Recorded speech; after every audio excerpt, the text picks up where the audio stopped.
Hello friends, कैसे हैं आप सब लोग। आई होप आप सब लोग ठीक होंगे। तो मैं लक्ष्मी चौहान आप सभी का स्वागत करती हूँ आपके अपने channel parlour tips and touch-up पर।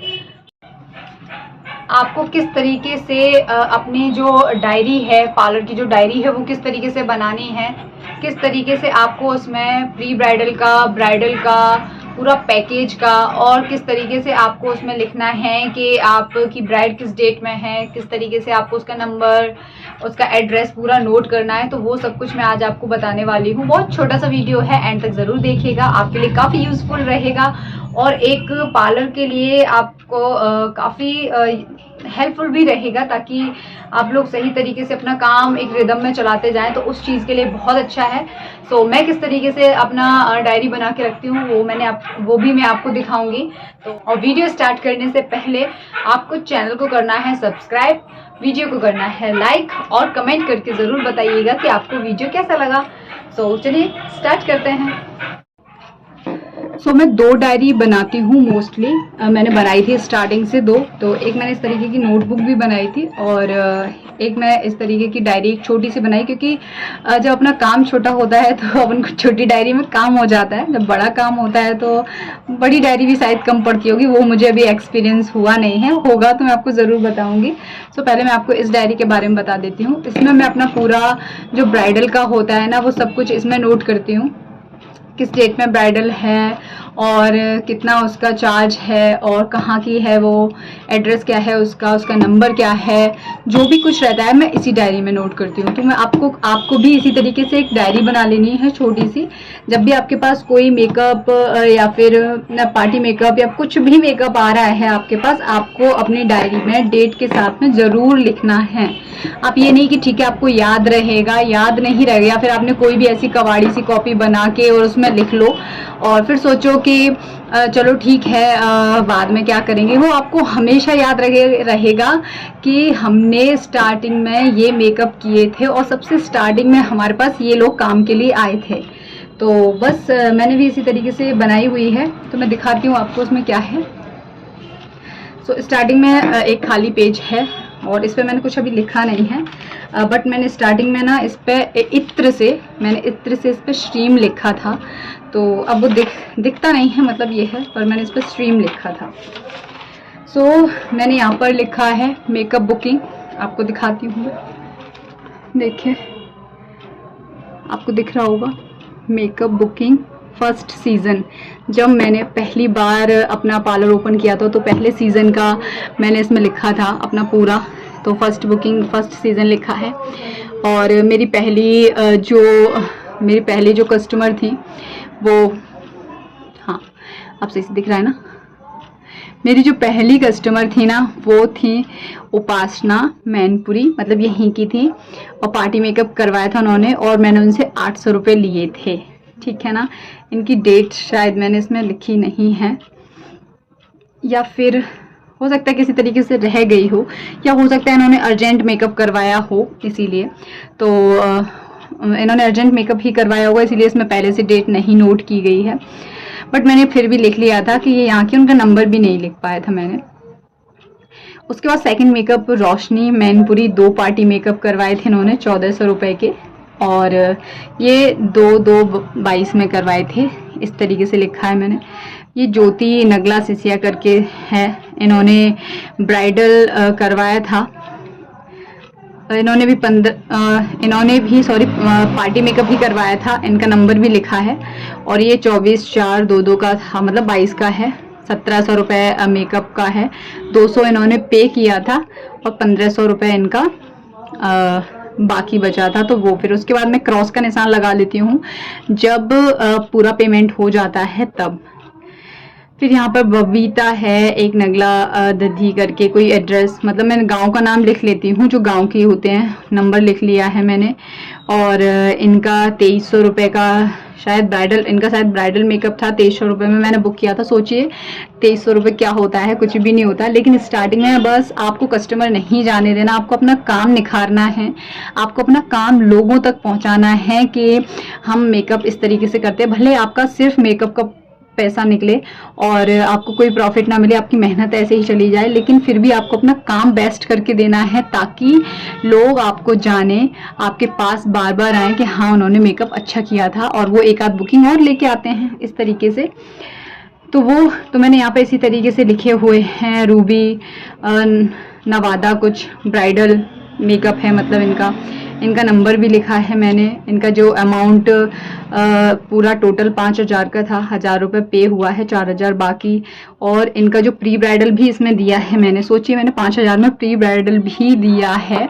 तो प्री ब्राइडल में मैंने इनको देख लीजिए क्या क्या दिया है। 2 फेशियल दिए हैं, एक लेग वैक्स दी है, आर्म वैक्स दी है, और D10 ब्लीच दिया है, और कटिंग थ्रेडिंग, और मैं कटिंग थ्रेडिंग वगैरह दी है इस तरीके से। और एक ये रेनू भरतपुर करके मैंने लिखा है, उनका नंबर भी लिखा है, और साथ में मैं ब्राइडल भी लिखती हूँ कि ब्राइडल मेकअप है इनका। और जो अमाउंट पे हो जाता है वो पे लिखा है, जितना एडवांस पे हुआ है वो। और 5,000 का है तो 5,000, अगर 8,000 का है तो 8,000, और उसमें जो भी प्री ब्राइडल अगर किसी ने लिया है तो प्री ब्राइडल भी लिखती हूँ, ठीक है ना। उसके बाद मैंने यहाँ पर देखिए सेकंड सीज़न लिखा है, सेकंड सीज़न, और इसमें जो हुए हैं वो भी मैंने यहाँ पर लिखे हुए हैं। देखिए सेकंड सीज़न में, मतलब फर्स्ट में जब मैंने खोला था तो मैंने सर्दियों में खोला था, और उसके बाद 1 महीने का गैप हो जाता है ना, जब दिसंबर और हाफ जनवरी तक 1 महीने का गैप रहता है, और जब शारग नहीं होता तो उसके बाद जब दोबारा स्टार्ट होता है गर्मियों का सीज़न, तो ये गर्मियों के सीज़न के लिए मैंने इसमें लिखा है सेकंड सीज़न। और उसमें मैंने यहाँ पर लिखा है, नाम लिखा है, उनका गांव लिखा है, यहाँ पर उनका नंबर लिखा है, टोटल अमाउंट लिखा है, और ब्राइडल हैं तो वो लिखा है। और उसके बाद में प्लस उन्होंने ज्वेलरी या लहंगा लिया है उसका लिखा है, और 500 रुपये उन्होंने एडवांस पे किया था वो लिखा है। प्री ब्राइडल में मैंने उनको प्री ब्राइडल में क्या क्या दिया है वो भी यहाँ पर लिखा है, 2 facial, D10 bleach, wax, cutting, mehndi, ये लिखा है। उसके बाद मैंने नीचे और अलग ब्राइडल का लिखा हुआ है, देखिए।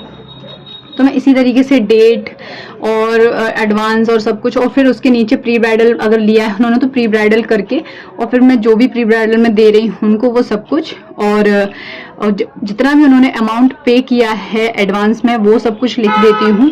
बाकी अगर जो बाकी रह गया है वो बाद में, और फिर मैं बाद में जब लास्ट में वो पूरा टोटल कर देते हैं तो मैं उनको कट कर देती हूँ उसको। इस तरीके से मैंने इसी तरीके से बनाया हुआ है।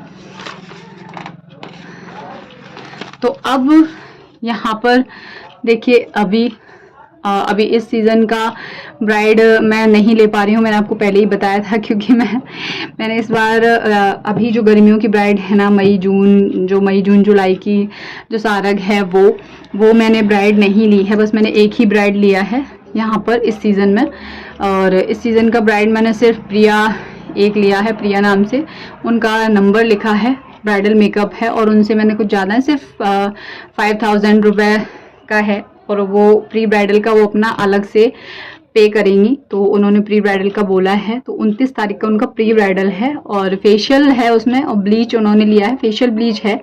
बाकी अगर वो और कुछ लेती हैं तो उसका अलग से पेमेंट करेंगी। तो बस वही लिखा है, और यहाँ पर डेट लिखा है कि उनका 1 मई 2023 का है मेकअप। और मई में मैंने ज़्यादा मेकअप लिए नहीं हैं, ज़्यादा क्या, मैंने सिर्फ मई में एक ही मेकअप लिया है, वो भी मैंने पहले ले लिया था, और फिर मैंने अपनी प्रेगनेंसी का पूरा टाइम अच्छे से वो किया, नोट किया, तो फिर मुझे पता चला कि शायद मई में या लास्ट अप्रैल में या मई में मेरी डिलीवरी हो सकती है। तो उस टाइम की ब्राइड मुझे नहीं लेनी है, क्योंकि मैं नहीं कर पाऊँगी और किसी और पर मुझे ट्रस्ट नहीं है। मुझे इसी के लिए बहुत डर लग रहा है कि मैं इनका मेकअप कर पाऊँगी कि नहीं कर पाऊँगी। अगर मैं नहीं हुई और हॉस्पिटल में हो गई मैं, तो फिर मुझे किसी और को अरेंज करना पड़ेगा इनका मेकअप करने के लिए, और मैं अपने अलावा किसी पे ट्रस्ट नहीं करती हूँ कि पता नहीं किसी ने कैसा मेकअप किया, उसमें नाम हमारा और हमारे पार्लर का ख़राब होता है। तो इसीलिए बट मैं प्रे कर रही हूँ भगवान से कि बस मैं इनका मेकअप कर दूँ। और मैं बाकी जितने भी मेकअप मेरे पास आ रहे हैं इस टाइम गर्मियों के, मैं सबको मना कर रही हूँ कि नहीं, मैं नहीं कर पाऊँगी। तो कभी भी आप अगर करने की स्थिति में नहीं हो तो मुझे लगता है कि आप उनको मना ही कर दीजिए कि नहीं कर पाएंगे। किसी और के ऊपर डिपेंड होना सही नहीं है, तो वो चीज़। उसके अलावा मैं आपको दूसरी नोटबुक दिखा देती हूँ। जब मैंने स्टार्ट किया था पार्लर, तो मैंने इस तरीके की एक नोटबुक बना के रखी थी। इसमें मैंने अपना नाम वगैरह सब लिखा हुआ है और इसमें और जब मैंने अपना पार्लर खोला था तो मैंने पहले मैंने किस पैसे, जितना पैसा मैंने लिया था वो लिखा है इसमें कि मैंने कितना पैसा लिया था। उसके बाद किस तरीके से मैंने पैसा दिया है वो लिखा है। तो ये सारी चीज़ें इसमें लिखी हैं। फिर जब मैंने पार्लर ओपन कर लिया तो देखिए इसमें लिखा है, बहुत टाइम नहीं हुआ है मुझे, देखिए तो पर ये है कि मैंने काफ़ी टाइम पार्लर पर काम किया है। मैंने पार्लर सीखने के बाद जॉब की है पार्लर पे, ताकि मुझे और अच्छे से एक्सपीरियंस हो पाए चीज़ों का और बड़े पार्लर का नॉलेज हो पाए मुझे कि बड़े सैलून्स पे कैसे काम होता है, किस तरीके से कस्टमर को कन्वेंस करते हैं, कितना चार्ज लेते हैं, वो सब कुछ।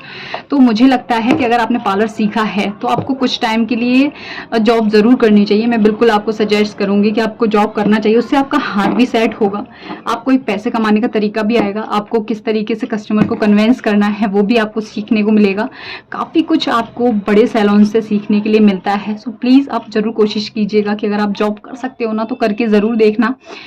सो मैं आपको दिखा दूं कि स्टार्टिंग में जब मैंने पार्लर खोला था ना 21 में, तो पार्लर ओपनिंग के बाद देखिए मैंने इसमें अपना पूरा अमाउंट लिखा है कि फर्स्ट डे मुझे कितने पैसे मिले। 375 रुपये की कमाई हुई मेरी, फिर 195 रुपये की कमाई हुई मेरी, फिर 40 रुपये की कमाई हुई सिर्फ सोचिए एक दिन में सिर्फ 2 थ्रेडिंग आई होंगी बस तो वो चीज़, लेकिन ठीक है कोई बात नहीं है।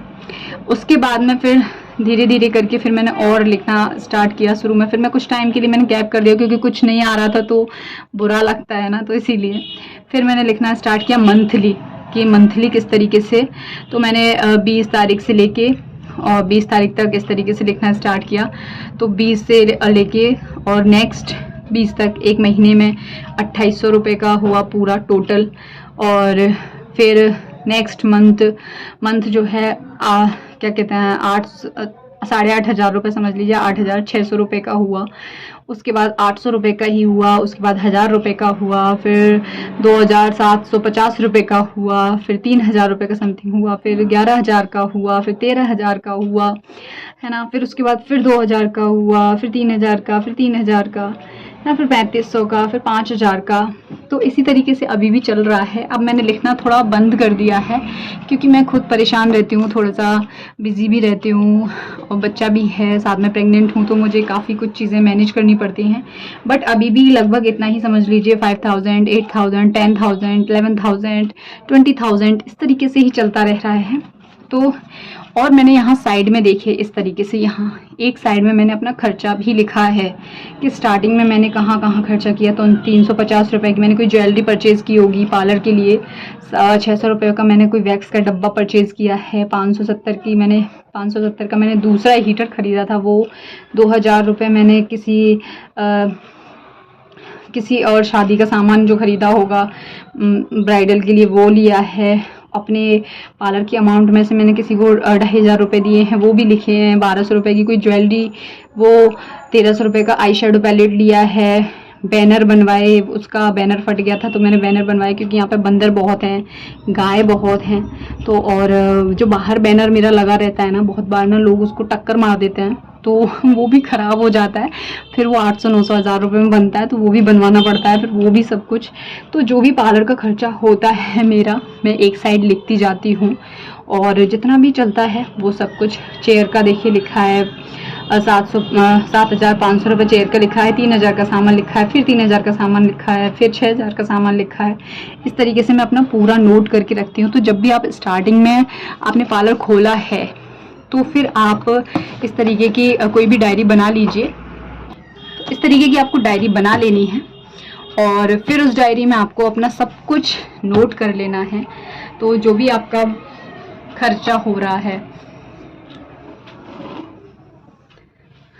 जितना भी आपका खर्चा होता है वो सब कुछ लिखना है और आपकी जितनी कमाई हो रही है वो भी लिखना है, ताकि आपका बैलेंस जो है वो बना रहे, आपको समझ में आता रहे कि आपने पार्लर में से कितना कमाया और आपने कितना उसमें से पार्लर में ही यूज़ किया है, या फिर आपने जिस चीज़ पर भी यूज़ किया है आपको वो खर्चा ज़रूर नोट करना है। उससे आपका जो एक बैलेंस है वो बना रहता है, आपको भी पता रहता है। आपको बाद में जब आप थोड़ा सा ग्रो करोगे, आप और आगे पहुंच जाओगे ना, तो आपको बहुत अच्छे से समझ में आएगा कि आपने स्टार्टिंग में अपने पार्लर को किस तरीके से रन किया है। तो वो सारी चीज़ें, सो बस इतना ही। अगर आपको वीडियो अच्छा लगा हो तो प्लीज़ लाइक कीजिएगा, कमेंट कीजिएगा और चैनल को सब्सक्राइब ज़रूर कीजिएगा। राधे राधे, बाय।